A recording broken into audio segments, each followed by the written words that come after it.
Welcome to Sunday Morning Quarterback with Jay Stockwell and Bob Frady. Well, looky who here. Look who's here. Unbelievable. Doesn't communicate all day. Mr. Official got the check tie on. One of us here is actually working today, and it's not the guys on the end. It's the guy in the middle.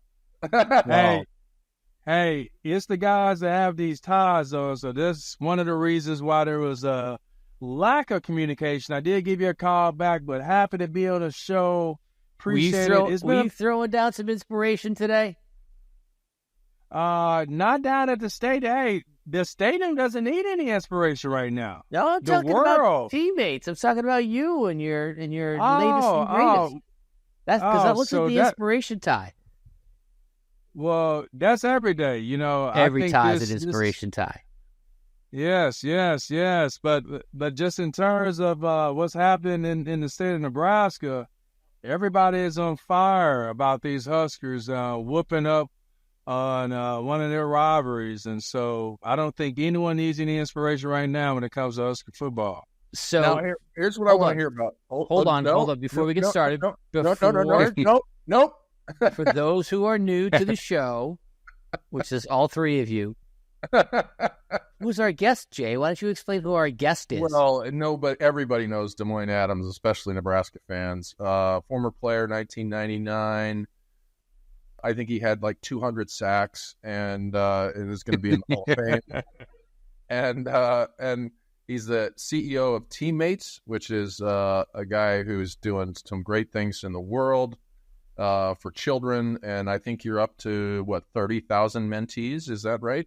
Am I in the ballpark? So we've served over 49,000 students over the last 33 years. Yep. We served over 49,000. We're currently serving around 9,600 students. So 9,600 students currently have a mentor, but our goal by the end of next year is to be serving over 10,000 every year, 1,000, because there are students that want to mentor, but we don't have enough volunteers that are willing to use their role to be a role model and step up. So, Bob, I was inspiring the Kiewit company today, had about 300 employees, and just encouraging them, will you give your best effort or give your best excuse? What are we going to do about setting up our next generation of leaders instead of followers? And what they see is who they will be. So that was my message. So we'll see what happens from today. But every day, like the Huskers, day by day, getting better and better. Team that can't be beat won't be beat.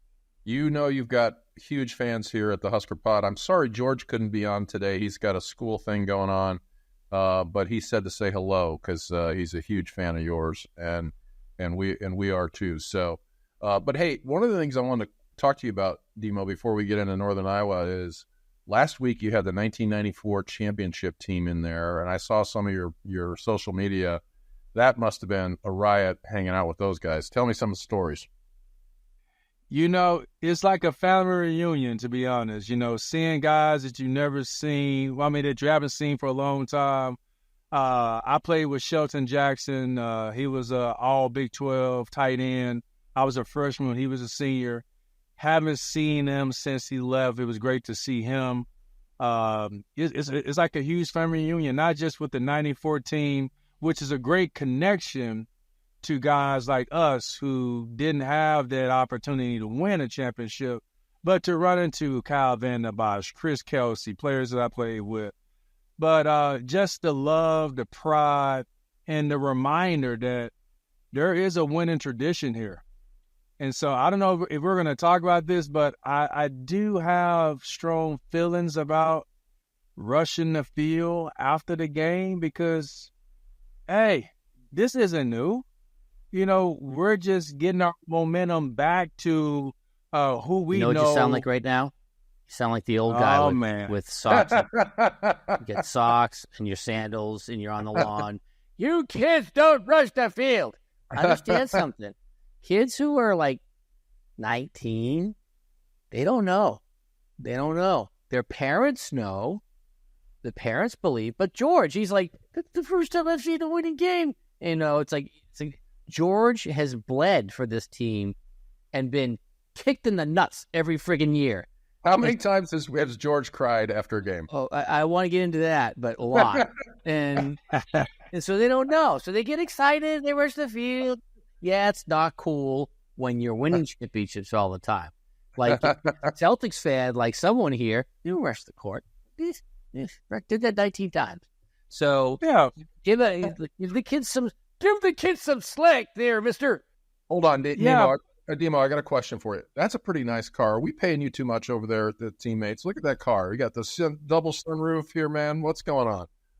This is a lease. And as a matter of fact, Coach Osborne himself picked this car out for me. Oh, nice. He wanted me to be not an SUV, but something that I have leg room and not to look too fancy. So, what kind of car is it? What kind of car is it? It's a Toyota Venza. Okay. Jake, So listen to the guy driving like the most expensive Tahoe in Minnesota.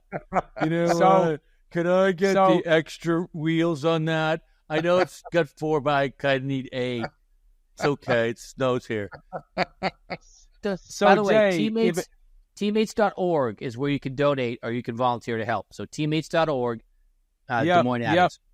Yep. So teammates.org. But, I would encourage anyone that's listening, everyone that's listening, like us, follow us on Facebook, Instagram, Twitter, LinkedIn. That's the best way to stay connected to us, the best way to just be a part of this movement that has been around for 33 years, and we're just getting started. And if you're shy about you doing your time, your bank account is welcome to make friends with teammates as well. So give some money. Shake that money tree. I'm not shy about it. See, Demo can't say that because he's a gentleman. I got no problem with that. Give him some money. If you're not going to volunteer your cash. So anyway, I want to know from the viewpoint of a player. You just came off whooping your rival. Like you just slapped your rival right in the middle of the schoolyard and they just basically fell and cried. How you handle the next game against a school that might not be as talented? I can't help but to think about when I was a junior, 2001. We moved our way up to the number 1 team in the country. Going into the Colorado game, we already knew that we were going to the Big 12 championship. And what did Colorado do? They knocked the wheels off of our train. So I think the Huskers, they deserve to smell the roses, but it's back to work. The season's not over. Any team, these teams like Northern Iowa that's coming in, they don't have anything to lose. So we need to. By the way, number 4 ranked rushing offense in the nation right now. Okay, we'll get to predictions later. Yeah. I'm pump those tires all you want, but I watched that game. I watched some of the most talented offensive players in college football basically look like they had concrete on their feet and they were going to go sleep with the fishes. It was like I could not believe the arrogant dominance of Nebraska's defense. It was like I was watching the game and I'm like, oh, these guys think they can't do anything. It's like they're just like, you go ahead and try whatever you want. We're gonna slap you down. It was so. After the last few years of life in the wilderness, as we'll call it, since Jay and I went to the Holiday Bowl when they beat Arizona, and we taunted Arizona fans by yelling "bear down" at the top of our alcohol-fueled lungs for about 3 hours. It was a thing to behold.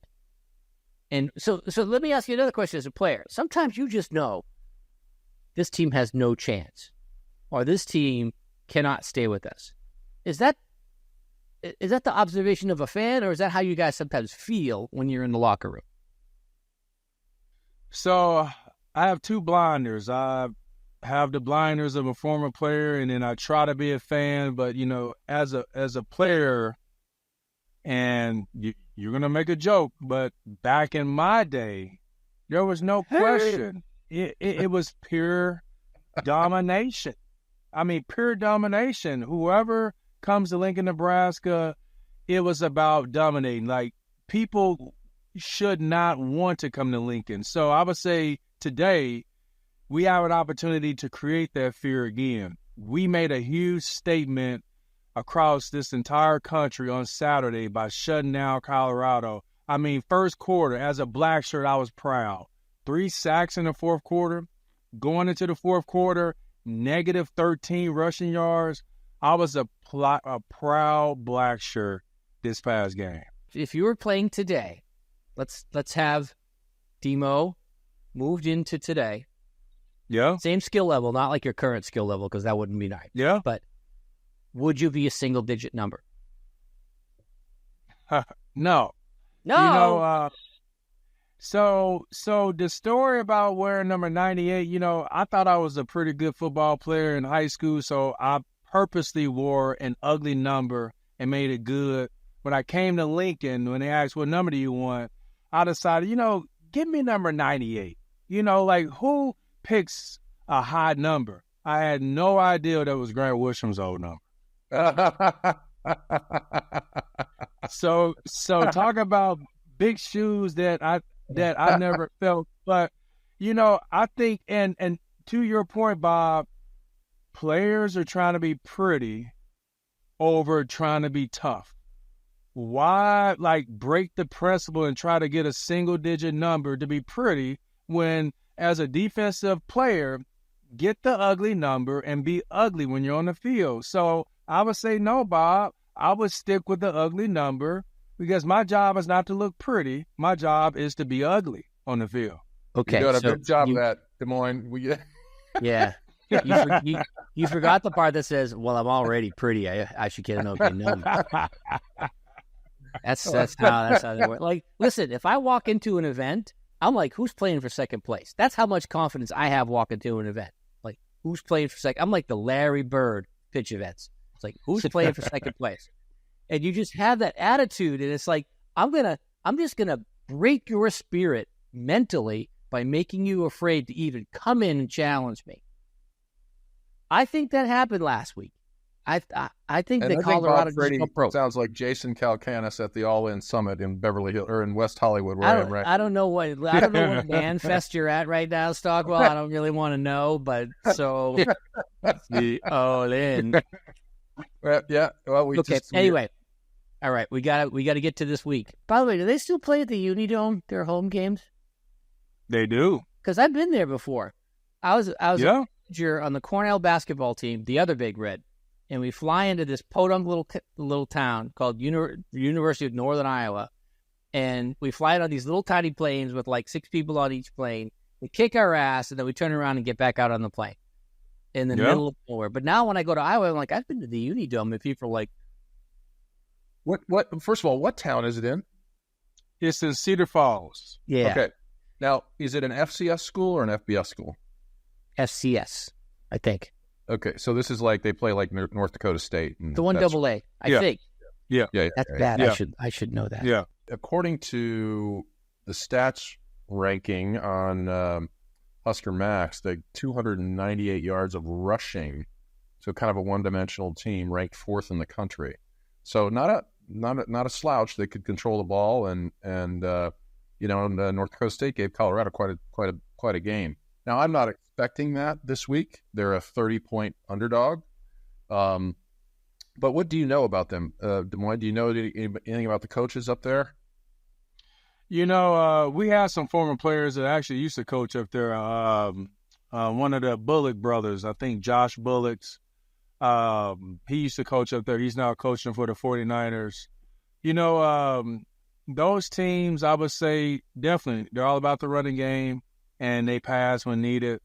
I feel very confident that the Huskers, the way that they wrap up and they tackle, I think they're going to stop the rush. And then when they make them pass, I'm more confident in what our defensive backs and secondary can do. So bring on the rushing attack. They did 200, almost 300 last game. I think Nebraska, we need to practice a team like this that takes pride in rushing, because when we start, so Illinois, I hate to jump ahead, but they're going to bring it. They're going to bring it. and then it's just going to just keep building and building. So we were able to stop the passing game with Colorado, but now we need to really practice so that we can perfect shutting down a running game. And this would be a great game to be able to do that against University of Northern Iowa. A lot of players get a lot of development done, hopefully. But DeMoine, I want to get you to comment on Dylan Raiola and what you're seeing from him after 2 games.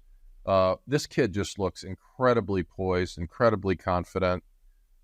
He said, I saw just a clip this afternoon where he was saying, "Hey, I'm willing to take the hit. I will stand in the pocket. I believe in my offensive line, and they deserve a quarterback that's going to stay in there, stay in the pocket, and throw the ball, hit the targets, work through the progressions." What's your view of Dylan? The kid is just so impressive. The first game, no one touched him, and so I didn't really have a whole lot to say about him because it's kind of like a boxer. Everyone wants to fight until they get hit. For me to see him get hit and to respond the way that he did, I can say Dylan is the real deal. He's 19 years of age. I played with his dad. I know he has a little bit of that grit from his dad. Dylan is the real deal. I think he needs to stay humble. All these players need to stay humble. So I get it. You have a moment like that. You have players, these kids rushing the field, and then you're, show your wrist after the game. I get it. But moving forward, Dylan has great talent, has a great opportunity to show the country and put Nebraska back on the map. He's the real deal. I love Rhule's response and how he said, look, they were talking about all their players, and I'm talking about our team. Our defense is the star. Our offense is the star. I think Rhule's doing it right and just really building up the team versus the individuals. Even though Raiola is getting a lot of attention, I think Matt is really doing it right. But you brought something up there. You mentioned a boxing analogy. How about that move by Rhule bringing in Bud Crawford? Oh, I mean, that was cool. It was, because if you think about what Colorado is known for, they're known for bringing in their celebrities and just the hype around them. We showed the world, hey, we got celebrities right here from Nebraska that are doing big things. So I think that was a huge strategy. And for him to talk to the players the night before, I think that put the fight in the dogs. And so that was great to see Crawford represent for those Huskers. When I saw him in the tunnel with the belt, that was just like a moment right there. And then, dude, we talked about this on our post-game pod over the weekend, that the noise in that stadium was just wild. I mean, it was the loudest I've ever heard it. I mean, would you agree with that you've never heard it louder than that, or maybe you have? No. Well, it's been a long time, and so I forgot how it feels to hear the noise. But, even to see the fans on their feet when the offense is on the field, that was a good anxiety. They knew something was about to happen. And then when the defense was on the field, they just wanted to see more. So the fans, they were hungry. Like I say, 28-0 going into halftime.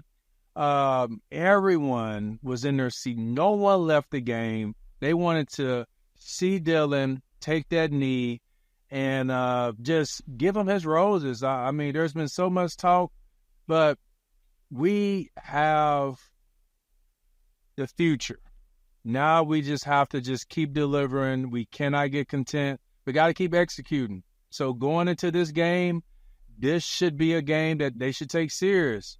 Don't shut it down, because second half, even though we did get a touchdown that was called back, we didn't score any points in the second half. So my expectation, Jay and Bob, is we need to score over 40 points this weekend. That's the practice that we need to get ready for, because Big Ten play starts in 2 weeks, prime time, Friday night, and Illinois just showed the country themselves by whooping a ranked team. They're not coming in fearful. They're coming in thinking that they can beat us. You want to know why? Because they beat us before. So the Huskers, they need to show every single team that we're not that team 5, 10, 15 years ago. We're going to be that team just like the 94 team was, but better. Don't tell anybody, but somebody did leave the stadium. Betsy went to the Champions Club for the second half. And by the way, Des Moines, it was noted by my wife that you didn't stop by and see us before the game. So she was like, "No, where's Des Moines? Where's Demo? Come on." Now, Jay, you texted me like 30 minutes. Hey, so you're living in J-land right now. I am sad that I didn't get to see you this time around, but I'm just gonna have to just catch up with you for the UCLA game. People talk about CPT, but there's JPT. It's J people time. You just never know when things are going to happen. It's like, oh, let's go right now. Okay. Well, all right. Now, you were a pretty prized recruit back in the day. Nebraska wasn't the only team that wanted you. How much would an experience like how loud the stadium was, how engaged the crowd was, how much of an impact does that really have on a recruit? I would say now it's everything because players, they love that selfie praise. So it's everything. And I think Nebraska, what they can give these new recruits from the drone show in the fourth quarter, the fire, the music. I mean, any kid. That was the bag. Let's not forget the bag, and you can get the bag. Yeah. But, for me, the amenities included the weight room, the training table, the nutrition, the emphasis on academics, the accountability, and the fact that you had to compete to get your job. So I had to compete to start as a sophomore, junior, and senior. So, but to answer your question, what the fans are providing the Huskers and recruiters, because I think we did get a commitment after that game, right? Yeah. Yep. Guy named is it Cameron? Is that his name? What is his? Yeah. The linebacker from what do you call it? From Lincoln, or from Omaha. Yeah. So the fan experience definitely increases that appeal for Husker players and future Husker players because there is no place Christian like Jones. Nebraska. Christian Jones. Oh, okay. Yep.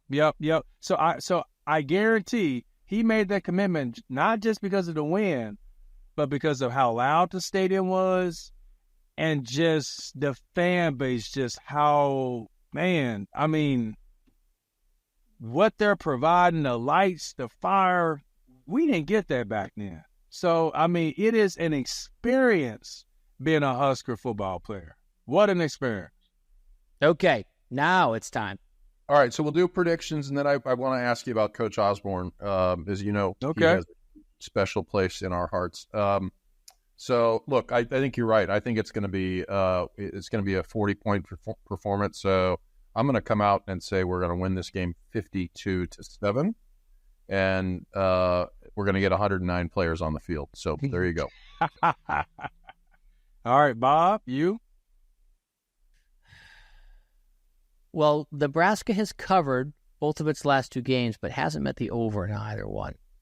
And the over is 48, but the spread is 30, which would be like 40-8. So I'll go with that, 40-8. That's a weird score, Bob. I'm a weird guy, Jay. If you haven't noticed it, how many episodes of this show have we done? Plus podcasts from 20 years ago. Yeah, it's just 67 episodes. So there we go. Yeah, it's like if you haven't figured that out by now, then yeah, you have been pulling the wool over your eyes. All right.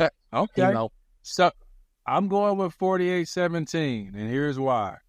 In the fourth quarter, we're going to be up so much, they're going to put in the second, third streamers, which they deserve to, and they're going to be the ones that are going to let, Northern Iowa get that extra touchdown, that extra field goal, and my hope is that they run stadium steps on Tuesday for giving up that extra touchdown and field goal. So my prediction, 48-17.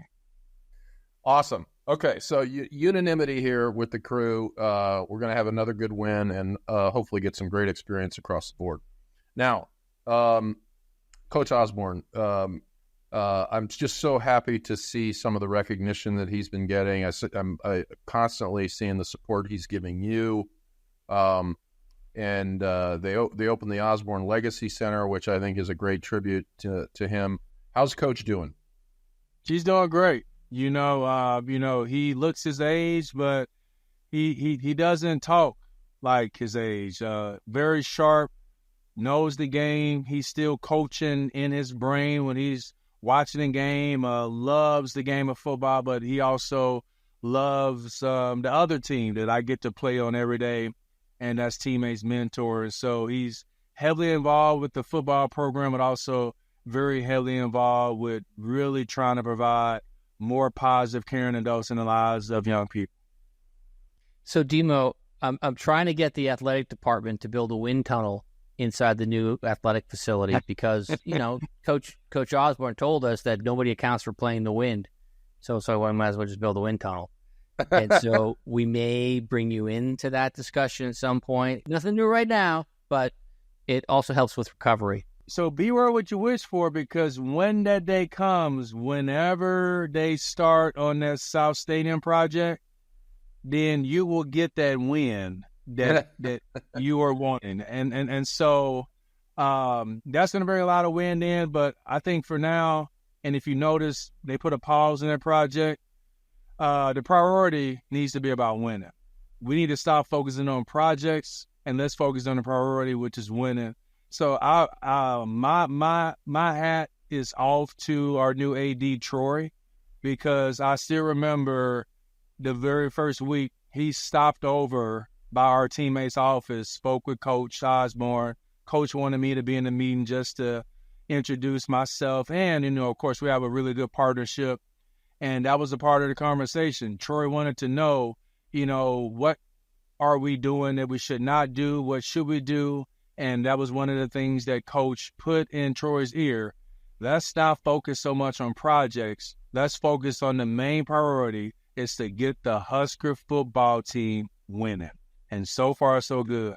I think we scored a major upgrade with Troy. I think he's a huge upgrade. I don't want to say that I was happy when Texas A&M lost that game, but it was a little bit more satisfying that they lost. And that Notre Dame lost to an FCS team the next week. It's like, yeah, it's beautiful. It's like, or another team the next week. It's like, it was, you know what? You turn your back on Nebraska, you turn your back on Bob Frady. Well, so Demo, please convey our deepest appreciation to Coach Osborne. He's a friend of the pod, and we'd love to have him on again this year. And I would like you to really think through, like, the characters that you know from your playing experience directly, and let's get some of these guys on the pod this year. I want to know the guys that really sort of define the eras, and let's get them on the pod. Yeah, and if they're in slippers and socks yelling at kids, even better.